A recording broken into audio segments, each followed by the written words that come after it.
Hello students. ਤਾਂ ਅੱਜ ਆਪਾਂ ਪੜਾਂਗੇ 7ਵੀਂ ਜਮਾਤ ਦੇ ਵਿੱਚੋਂ ਨਵੇਂ ਰਾਜ ਅਤੇ ਰਾਜੇ ਵਾਲੇ ਚੈਪਟਰ ਚੋਂ ਪਰਮਾਰ ਵੰਸ਼।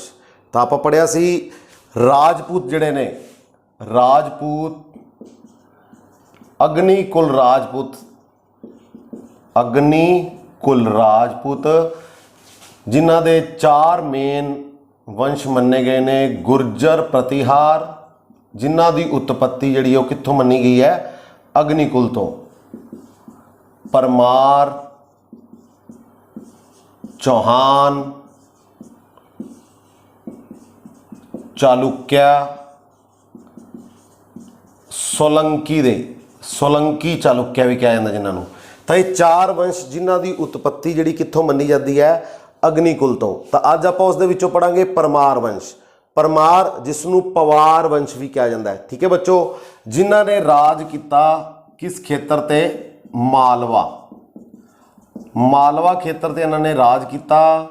ਔਰ ਪਰਮਾਰ ਦਾ ਜਿਹੜਾ ਅਰਥ ਹੁੰਦਾ ਹੈ, ਮੀਨਿੰਗ ਹੁੰਦਾ, ਉਹ ਹੁੰਦਾ ਹੈ ਦੁਸ਼ਮਣ ਦਾ ਨਾਸ਼ ਕਰਨ ਵਾਲਾ। ਦੁਸ਼ਮਣ ਦਾ ਨਾਸ਼ ਕਰਨ ਵਾਲਾ। ਤਾਂ ਇਹ ਮਤਲਬ ਹੁੰਦਾ ਹੈ ਪਰਮਾਰ ਦਾ। ਠੀਕ ਹੈ ਬੱਚੋ। ਪਰਮਾਰ ਦਾ ਮਤਲਬ ਕੀ ਹੈ? ਸ਼ਤਰੂ ਵਿਨਾਸ਼ਕ, ਦੁਸ਼ਮਣ ਦਾ ਨਾਸ਼ ਕਰਨ ਵਾਲਾ।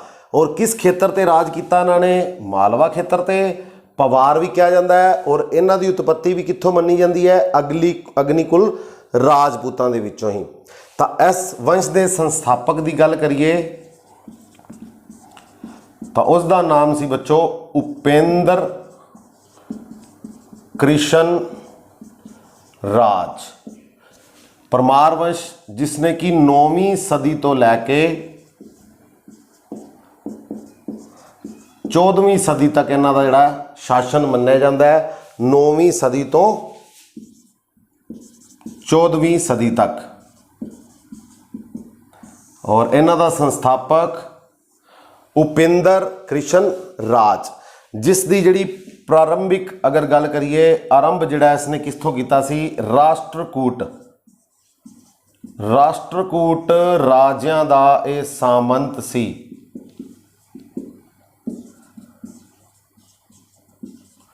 ਕਿਹੜੇ ਰਾਜਿਆਂ ਦਾ? ਰਾਸ਼ਟਰਕੂਟ ਦੇ ਧਰੁਵ ਅਤੇ ਗੋਵਿੰਦ ਤੀਜਾ। ਤਾਂ ਧਰੁਵ ਅਤੇ ਗੋਵਿੰਦ ਤੀਜਾ ਜਿਹੜੇ ਕਿ ਰਾਸ਼ਟਰਕੂਟ ਰਾਜੇ ਸੀ, ਉਹਨਾਂ ਦਾ ਸਾਮੰਤ ਸੀ ਕੌਣ? ਉਪੇਂਦਰ ਕ੍ਰਿਸ਼ਨ ਰਾਜ, ਜਿਸ ਨੇ ਸਥਾਪਨਾ ਕੀਤੀ ਪਰਮਾਰ ਵੰਸ਼ ਦੀ। ਮਾਲਵਾ ਖੇਤਰ ਦੇ ਵਿੱਚ ਇਹਨਾਂ ਨੇ ਰਾਜ ਕੀਤਾ 9ਵੀਂ ਸਦੀ ਤੋਂ ਲੈ ਕੇ 14ਵੀਂ ਸਦੀ ਤੱਕ। ਔਰ ਦੁਸ਼ਮਣ ਦਾ ਨਾਸ਼ ਕਰਨ ਵਾਲਾ, ਇਹ ਪਰਮਾਰ ਦਾ ਅਰਥ ਸੀ ਬੱਚੋ। ਔਰ ਰਾਜਧਾਨੀ ਬਣਾਈ, ਸ਼ੂਰਵਾਤੀ ਜਿਹੜੀ ਰਾਜਧਾਨੀ ਸੀ ਉਹ ਹੈਗੀ ਸੀ ਉਜੈਨ। ਔਰ ਬਾਅਦ ਵਿੱਚ ਰਾਜਧਾਨੀ ਬਣੀ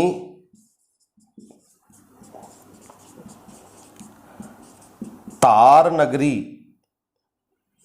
ਜਾਂ ਇਸ ਨੂੰ ਧਾਰਾ ਨਗਰੀ ਵੀ ਕਿਹਾ ਜਾਂਦਾ ਹੈ। ਧਾਰਾ ਨਗਰੀ, ਮੱਧ ਪ੍ਰਦੇਸ਼।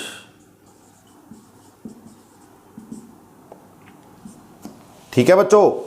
ਤਾਂ ਪਰਮਾਰ ਵੰਸ਼ ਜਿਸ ਦੀ ਸਥਾਪਨਾ ਕੀਤੀ ਉਪੇਂਦਰ ਕ੍ਰਿਸ਼ਨ ਰਾਜ ਨੇ, 9ਵੀਂ ਤੋਂ 14ਵੀਂ ਸਦੀ ਤੱਕ ਇਹਨਾਂ ਦਾ ਜਿਹੜਾ ਕਾਰਜਕਾਲ ਮੰਨਿਆ ਜਾਂਦਾ ਹੈ। ਇਤਿਹਾਸ ਦੇ ਵਿੱਚ ਉਹਨਾਂ ਦੀ ਉਤਪत्ति ਵੀ ਅਗਨੀਕੁਲ ਰਾਜਪੂਤਾਂ ਤੋਂ ਮੰਨੀ ਗਈ ਹੈ। ਪਰਮਾਰ ਮਾਲਵਾ ਖੇਤਰ ਦੇ ਵਿੱਚ ਰਾਜ ਕਰਦੇ ਸੀ। ਰਾਸ਼ਟਰਕੂਟ ਰਾਜਿਆਂ ਦਾ ਸਾਮੰਤ ਸੀ ਉਪੇਂਦਰ ਕ੍ਰਿਸ਼ਨ ਰਾਜ। ਧਰੁਵ ਅਤੇ ਗੋਵਿੰਦ ਤੀਜੇ ਦਾ। ਰਾਜਧਾਨੀ ਪਹਿਲਾਂ ਬਣਾਈ ਉਜੈਨ, ਔਰ ਬਾਅਦ ਵਿੱਚ ਰਾਜਧਾਨੀ ਕਿਹੜੀ ਸੀ? ਧਾਰਾ ਨਗਰੀ, ਮੱਧ ਪ੍ਰਦੇਸ਼ ਦੇ ਵਿੱਚ।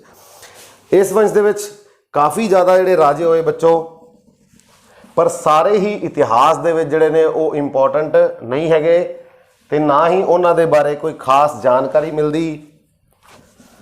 ਤਾਂ ਆਪਾਂ ਇਸ ਵੰਸ਼ ਦੇ ਜਿਹੜੇ 2-3 ਮਹਾਨ ਰਾਜੇ ਨੇ, ਜਾਂ ਜਿਨ੍ਹਾਂ ਬਾਰੇ ਪੇਪਰਾਂ ਵਿੱਚ ਅਕਸਰ ਕੁਐਸਚਨਸ ਪੁੱਛੇ ਜਾਂਦੇ ਨੇ, ਉਹਨਾਂ ਬਾਰੇ ਹੀ ਗੱਲ ਕਰਾਂਗੇ। ਤਾਂ ਇਸ ਤੋਂ ਬਾਅਦ ਅਗਰ ਗੱਲ ਕਰੀਏ ਰਾਜੇ ਦੀ, ਤਾਂ ਵਾਕਪਤੀ ਰਾਜ ਮੁੰਜ। ਵਾਕਪਤੀ ਰਾਜ ਜਾਂ ਵਾਕਪਤੀ ਰਾਜਾ ਵੀ ਕਿਹਾ ਜਾਂਦਾ ਹੈ। ਵਾਕਪਤੀ ਰਾਜ ਮੁੰਜ, ਜਿਸਨੇ ਕਿ ਧਾਰ ਨਗਰੀ ਦੇ ਕੋਲ मुंज सागर झील बनवाई सी, मुंज सागर झील बनवाई सी। और इस दे जिहड़े दरबारी कवि सी पद्मगुप्त, जिसने नव सह संकृत नव सह संकृत की रचना की। और दूसरा सी धनंजय, जिसने 10 रूपक की रचना की। तो ये दो जिहड़े ने दरबारी कवि सी बड़े इंपॉर्टेंट ने, अक्सर पेपर च क्वेश्चन पूछा जाता है ना रिलेटेड। पद्मगुप्त जिसने नव संचरित की रचना की, पद्मगुप्त ने धनंजय ने 10 रूपक की रचना की सी। 10 रूपक धनंजय, पद्मगुप्त नव संकृत। तो ये दरबारी कवि सी किस दे? वाकपति मुंज दे। तो उसने मुंज सागर जिहड़ी है झील बनवाई। और प्रबंध चिंतामणि एक ग्रंथ है जिसकी रचना की सी मेरतुंग ने।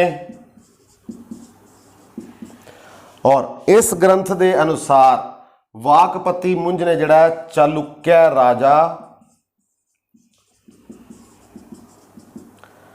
तैलप नूं जिहड़ा कितनी बार हराया? 6 बार। किस ग्रंथ के अकॉर्डिंग? वाकपति मुंज, जिसने कि मुंज सागर झील बनवाई सी धार नगरी राजधानी दे विच। दरबारी कवि इस दे पद्मगुप्त, जिसने नव संकृत और 10 रूपक की रचना की धनंजय। ये 2 दरबारी कवि सी। संस्कृत भाषा दे विच ये सारे ग्रंथ लिखे गए ने, संस्कृत भाषा।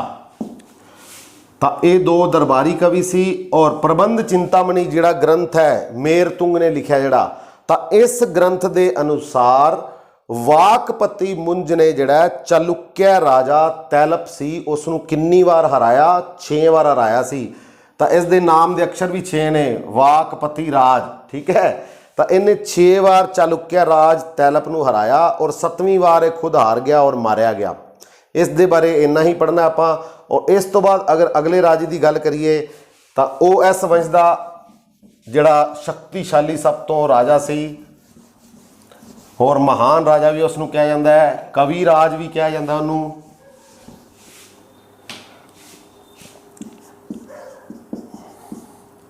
राजा भोज पहला, इसनूं कहा जाता है जी कवि राज। और ये सब तो शक्तिशाली अते महान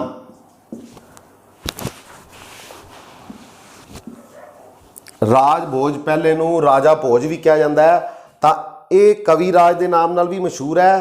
परमार वंश दे विच सब तो शक्तिशाली ते महान इसनूं कहा गया है। इसने जिहड़ा धार नगरी दे विच संस्कृत स्कूल खुलवाया। और धार नगरी च ही सरस्वती मंदिर की स्थापना की। और भोपाल के नेड़े मध्य प्रदेश च भोजपुर नगर वसाया।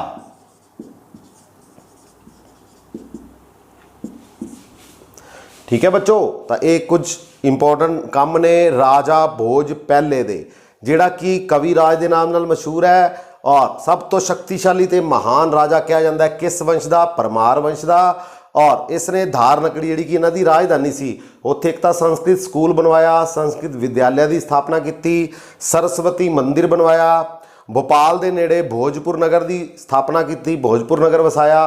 तो अगर आप इस वंश के अंतिम राजे की गल करिए तो अंतिम राजा से इस वंश का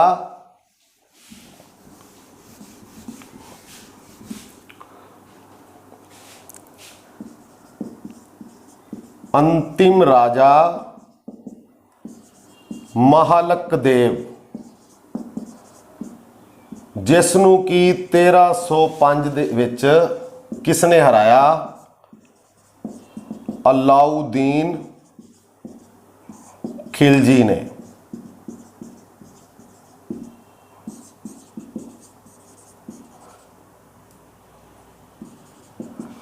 और परमार वंश का जिहड़ा है वो अंत हो गया। ठीक है जी। 1305 विच महालक देव जिहड़ा कि अंतिम राजा सी इस वंश का, उन्होंने हराया अलाउद्दीन खिलजी ने। दिल्ली सल्तनत के सुल्तान अलाउद्दीन खिलजी ने 1305 विच, और परमार वंश नूं हरा के मालवा के उपर अधिकार कर लिया अलाउद्दीन खिलजी ने 1305। ये अंतिम राजा सी जिसका नाम सी महालक देव। ठीक है बच्चों, तो ये सी अपना अज का टॉपिक परमार वंश। अग्निकुल राजपूतों के विचों एक वंश सी जिहड़ा परमार, जिन्हां ने मालवे उपर राज किया। उपेंद्र कृष्ण राज ने इस वंश की जिहड़ी स्थापना की सी। अंतिम राजा महालक देव, अलाउद्दीन खिलजी ने इसनूं मार के, इसनूं हरा के जिहड़ा परमार वंश नूं खत्म करता और मालवे के उपर अपना अधिकार कर लिया। ठीक है बच्चों, तो मिलते हैं अगली वीडियो एक नवे टॉपिक के नाल। Okay, thank you.